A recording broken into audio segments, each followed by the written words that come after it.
네, 여러분 반갑습니다. 오늘은 내분비 계통에 대해서 알아보는 시간을 갖도록 하겠습니다. 먼저 내분비가 무엇이냐?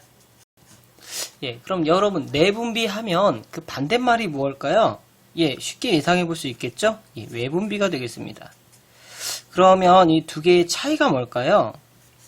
이 차이를 아는 것이 굉장히 중요합니다. 이 차이 뭘지 여러분들이 생각해 보는 것이 먼저 첫 번째 과제가 되겠습니다. 자, 이 내분비는 호르몬입니다. 사실상 호르몬. 일단 그럼에도 불구하고 이 두 개의 어떤 큰 차이가 있는지, 자, 외분비는 사실 대표적인 예가 땀 같은 거거든요. 땀. 이게 실질적으로 어떤 차이가 있는지 한번 또 알아보시기 바랍니다. 두 번째는요, 이번 시간의 핵심 내용입니다. 여러분들이 이것만 알면 사실상 전체가 다 정리가 되는데요. 그것이 뭐냐면 첫 번째는 어떤 기관에서 나오느냐, 기관에서 어떤 호르몬이 나온다고 했죠. 호르몬이 나오겠고요. 자, 이 호르몬에 그러면 분명히 뭐가 있겠습니까? 기능이 있을 겁니다. 기능. 자, 근데 이 기능이 너무 과할 수도 있고 약할 수도 있겠죠. 그래서 너무 많이 나왔을 때 과잉증, 기능적으로 봤을 때 항진증이라고 볼 수도 있습니다. 그 다음에 과소증이 있습니다. 너무 적게 나와서 또는 기능이 너무 적어서 저하증이 되겠습니다. 저하증. 기능학적으로 보면요. 그래서 이 각각의 기관과 호르몬, 그 다음에 기능, 과잉증, 과소증 이렇게만 알면 다 여러분들이 사실상 이 단원이 모두 맞춰집니다. 특별히 여러분 이제 앞으로 제가 이걸 표시를 할 때요. 잘 보일지 모르겠는데 이 보라색으로 기관을 표시하겠고요. 그 다음에 호르몬은 이 하늘색. 그 다음에 기능은 녹색으로 표시를 하겠고요. 그 다음에 과잉증은 빨간색으로 많아지는 거죠. 표시를 하겠고요. 과소증은 파란색으로 표시를 하겠습니다.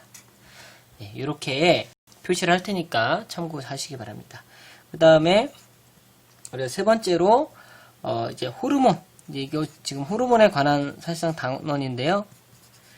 이 호르몬이 이렇게 됩니다. 근데 이게 모든 호르몬에 다 이 호르몬이라는 단어가 붙기 때문에 저는 이것을 특별히 우리가 보통 이렇게 많이 약어로 표현하기도 하거든요. 그래서 저는 이렇게 표시한다는 거. 자, 그러면 지금부터 이제 그림을 그려가면서 한번 설명을 하도록 하겠습니다. 먼저 사람을 한번 그려보도록 하겠습니다. 좀 그림을 잘 그려야 될 텐데.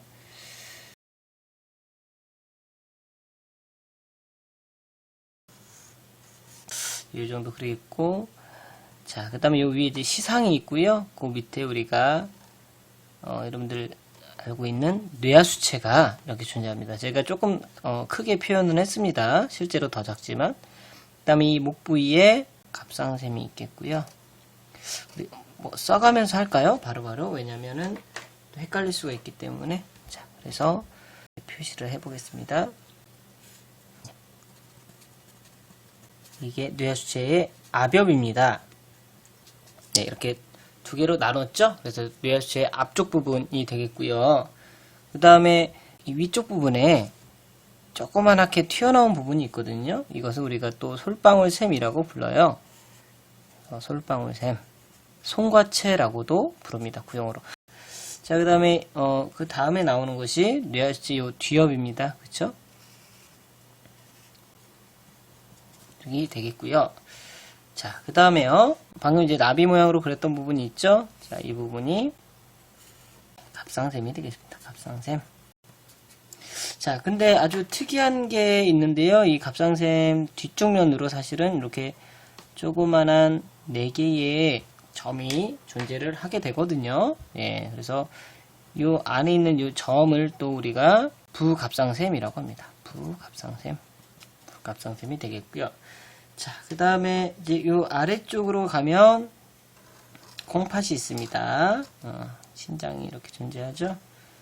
이 콩팥보다도 그 위에 이제 고깔모자처럼 이렇게 씌워진 게 이렇게 쌍으로 존재합니다. 근데 이것도 안쪽과 바깥쪽을 구분할 수가 있거든요. 자, 이 겉쪽 부신 겉질. 자, 그 다음에 이 안쪽 있죠? 부신 속질이라고 표현합니다. 이렇게 구분이 되었죠. 예. 그 다음에요, 중요한 걸 또 하나 써야겠네요. 자, 요 이제 사이에, 물론 이제 약간 이게 더 앞쪽에 있긴 한데, 이렇게 생긴, 이자가 있습니다. 이자가 존재합니다. 그 다음에요, 자, 이제 요 아래쪽에 보면, 지금 제가 그린 사람이 여자일까요? 남자일까요? 예. 지금 제가 사실 자궁을 그리고 있거든요. 이렇게까지만 그리면 여잔데, 저는 이제 다 그릴 겁니다. 여기다가 이제 고환도 있습니다. 중성이 됐네요. 그죠? 자, 그래서 이쪽에 있는 것이 정소가 되겠습니다. 정소. 그 다음에 이쪽으로 난소가 되겠습니다. 난소. 네. 자, 이렇게 해서 우리가 아주 중요하게 살펴볼 수 있는 호르몬의 분비 기관은 이렇게가 되겠습니다. 그러면 이제 각 부분에서 나오는 호르몬의 종류들을 한번 살펴보도록 하겠습니다. 자, 먼저 뇌하수체 압엽인데요. 뇌하수체 압엽이 사실 제일 많습니다. 어떤 것들이 있는지 봅시다. 자, 첫 번째로 여러분 성장 호르몬이라는 게 있습니다. 성장 호르몬. 그 다음에 젖분비 호르몬이고요. 분비 호르몬 이렇게 쓰겠습니다. 앞으로는 그 다음에 난포자극 호르몬. 그 다음에 황체 형성 호르몬이라는 게 있고요. 근데 다 설명을 드리도록 하겠습니다. 그 다음에 부신, 겉질, 자극 호르몬이라는 게 있고요. 그 다음에 갑상샘, 자극 호르몬이라는 게 있습니다. 자, 여기에요. 이제 하나 더 추가할 것이 멜라닌 세포 자극 호르몬이라는 게 있습니다. 이렇게 되거든요. 근데 요거는 조금 여러분 하나 알아두셔야 될 게 뭐냐면, 멜라닌 세포 자극 호르몬은 우리가 지금 압엽과 뒤엽 두 개로 나눴죠? 세 엽으로 나누기도 합니다. 그러면은 압엽, 뒤엽, 중간엽이라는 게 있습니다.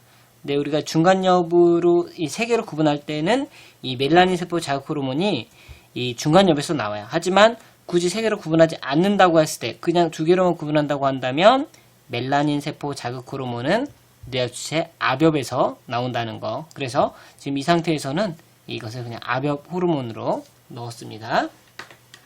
자, 그러면 각각 이제 어떤 기능을 하는지 한번 보겠습니다. 여기서. 자, 성장 호르몬 말 그대로 성장하겠죠? 그래서 뭐 뼈랄지 여러분 뭐 근육이랄지 이런 것들을 성장시킵니다. 말 그대로. 그렇죠? 그렇게 되고요. 그러면 만약에 이게 너무 많이 분비가 되면 어떻게 될까요? 과잉증은 이제 빨간색으로 쓴다고 했죠? 너무 많이 나오면 거인증이 됩니다. 거인증. 근데 거인증은 아무래도 성장기 때 많이 분비되면 거인증이겠죠? 근데 만약에 키가 다 큰 상태에서 많이 나오면 어떻게 될까요? 그때는 거인증이 아니라 말단비대증이 됩니다. 말단비대증. 자, 여기서 말하는 말단이라는 것은 손끝, 발끝 이런 것이 돼요. 또는 뭐 턱이랄지 이런 부분들이 커지게 되겠고요.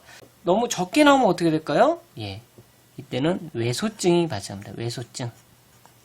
또 이제 뭐 난장이증이라고도 하는데요. 외소증, 난장이증이 발생을 하겠습니다. 이 항진증이랄지 이 저하증, 그러니까 과잉증, 과소증은요 중요한 것들만 쓰도록 하겠습니다. 자, 그 다음에 젖분비 호르몬은요 말 그대로요 젖을 분비시켜요. 그럼 언제 나오겠습니까? 젖분비 호르몬 아무 때나 나오겠습니까? 아니겠죠. 언제예요? 보통 임신했거나 특히 출산한 이후에 많이 분비가 돼서 나오게 됩니다. 그래서 어디로 가겠습니까? 가슴, 젖샘을 자극을 하는 역할을 합니다. 말 그대로.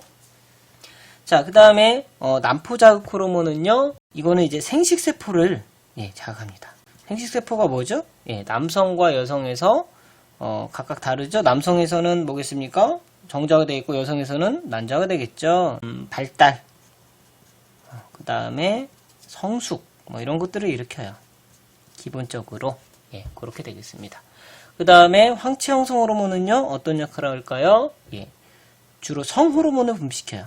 여기서 말하는 성호르몬은 역시 남성과 여성에서 다르겠죠? 특히 이 두 난포자극 호르몬과 황체 형성 호르몬은 정수와 난소, 그 생식기에 작용을 하는 자극 호르몬이 되겠습니다. 자, 그 다음에요, 부신거질 자극 호르몬 보겠습니다.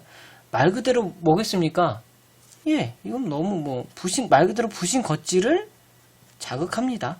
갑상샘 자극 호르몬은요, 예, 갑상샘을 자극합니다. 그래서 부신거질에 있는 호르몬과 갑상샘에 있는 호르몬이 분비되도록 해주는 역할을 합니다. 그 다음에 멜라닌 세포 자극 호르몬은 어떤 역할을 할까요? 말 그대로 멜라닌 세포를 자극해요. 그러면은 이것은 어떻게 될까요? 멜라닌 색소를 증가시키겠죠? 그래서 피부가 까맣게 됩니다. 그죠? 우리가 햇빛에 그을리면 살이 탄다고 하잖아요. 그죠? 예, 그런 현상들이 주로 일어나게 되겠습니다. 이만큼은 다 뭐예요, 사실상? 예, 자극 호르몬이에요, 자극 호르몬. 그죠? 자극 호르몬. 그렇기 때문에 이 호르몬이 많다는 얘기는 이 호르몬들이 자극하는 장기에서 나오는 어떤 기능들이 항진되고 또 그 반대로 적어지면 저하되는 기능들이 어떤 연쇄적으로 일어난다는 뜻이 되겠습니다. 자, 그러면 이번에는 우리 전엽, 앞엽 먼저 봤으니까 후엽 한번 보도록 하겠습니다. 자, 후엽에서는 어떤 호르몬이 나올까요? 여기서는 크게 두 가지가 나옵니다. 예, 옥시토신. 예, 옥시토신이라는 호르몬은 있고요. 그 다음에 또 하나가 항이뇨 호르몬입니다. 예, 자, 어떤 기능을 할까요? 예, 옥시토신은요, 자궁수축을 해요. 자궁수축을 하고, 앞에 봤던 이제 젖분비 호르몬과 비슷하게, 예, 어떤 유주분비도 돕습니다. 도와주는 역할을 하게 됩니다. 자, 그 다음에 항이뇨 호르몬은 말 그대로 이뇨를 억제하는 거죠. 항이뇨하는 거죠. 그래서 수분을 흡수합니다. 흡수시킵니다. 수분을 흡수. 그러니까 오줌이 안 만들어지겠죠. 우리 몸으로 수분을 흡수하게 되니까. 특히 이제 신장에서, 콩팥에서 일어나는 이제 기능인데요.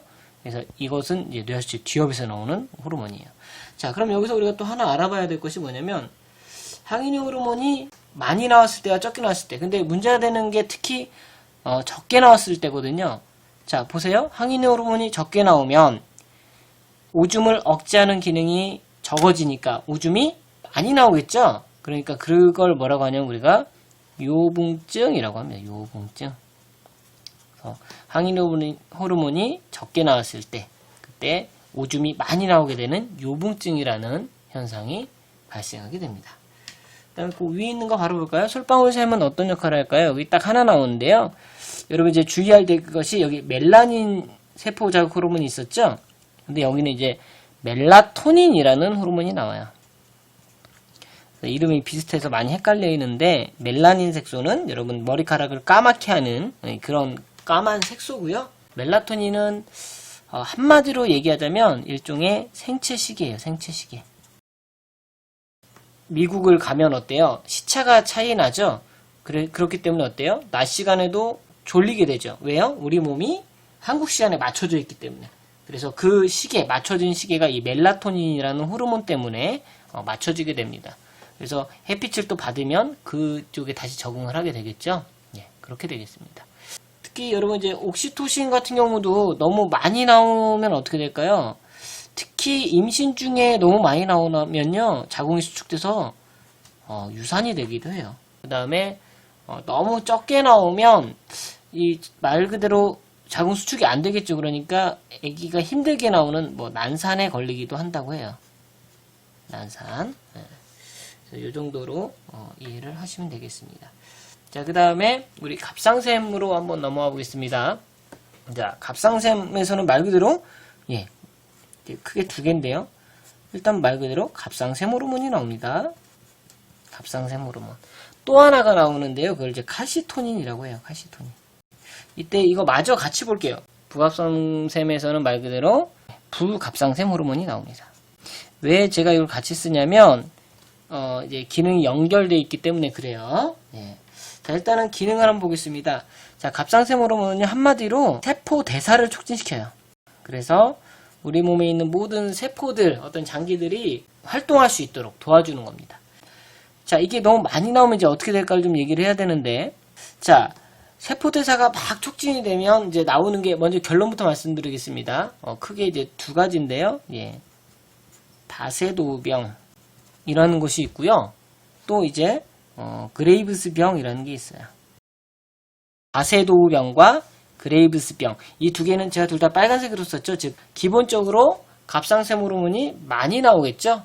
그럼 어떻게 되겠습니까? 많이 나오니까 세포대사가 촉진이 됩니다. 세포대사가 촉진된다는 얘기는 뭐예요? 우리 몸의 대사가 왕성해집니다. 그렇기 때문에 체온도 올라가고요, 심장도 빨리 뛰고요, 뭐 손이 떨린다거나 이런 일들이 벌어지게 됩니다. 반대로 이게 너무 이제 조금 나오면 어떻게 되냐? 이것도 이제 점액수종이라는 병이 있고요. 그 다음에 또 하나가 있습니다. 점액수종 말고 크레틴병. 근데 이 두 개의 큰 차이는 뭐냐면, 크레틴병은 성장기, 어렸을 때부터 문제가 됐을 때 있고요. 그 다음에 점액수종은 다 커서 성인일 때 이 갑상샘 호르몬이 조금 나왔을 때 문제입니다. 그래서 이쪽은 이제 아무래도 보통 갑상샘 호르몬이 조금 나오기 때문에 반대로 체온이 떨어진다거나 심지어는 우울증에 걸린다거나 뭐 이런 일들이 벌어지게 됩니다. 자, 그 다음에 칼시토닌 보겠습니다. 칼시토닌. 자, 칼시토닌은요, 자, 결론부터 말씀드리면, 칼슘, 이제 이름 자체가 칼시토닌이잖아요. 칼슘과 관련되어 있겠죠? 칼슘의 농도를 혈중 농도입니다. 떨어뜨립니다. 그죠? 자, 그 다음에 제가 이거 동시 썼죠. 그 이유가 뭐냐면, 부갑상샘 호르몬은 반대로 칼슘의 농도를 올려줘요. 네. 그래서 두 개가 반대 역할을 하는 거죠. 그래서 이 칼시토닌은 갑상샘에서 나오고요. 부갑상샘 호르몬은 부갑상샘에서 나오는데, 두 개의 기능이 반대라는 거, 네, 요거는 좀 알아주셔야 되겠습니다. 그래서 이 두 개가 쌍으로 작용을 하게 됩니다. 자, 그 다음에 부신 겉질과 부신 속질 한번 알아보도록 하겠습니다. 예. 자, 먼저 부신 겉질 호르몬은 크게 세 가지가 있습니다. 알도스테론이라는 호르몬이 있습니다. 알도스테론. 그 다음에 또 나오는 것이 코티솔이라는 호르몬이 있고요. 그 다음에 안드로겐이라는 호르몬이 있습니다. 자, 그래서 알도스테론의 역할은 뭐냐면요. 자, 여러분, 나트륨 있죠? 소듐. 흡수해요.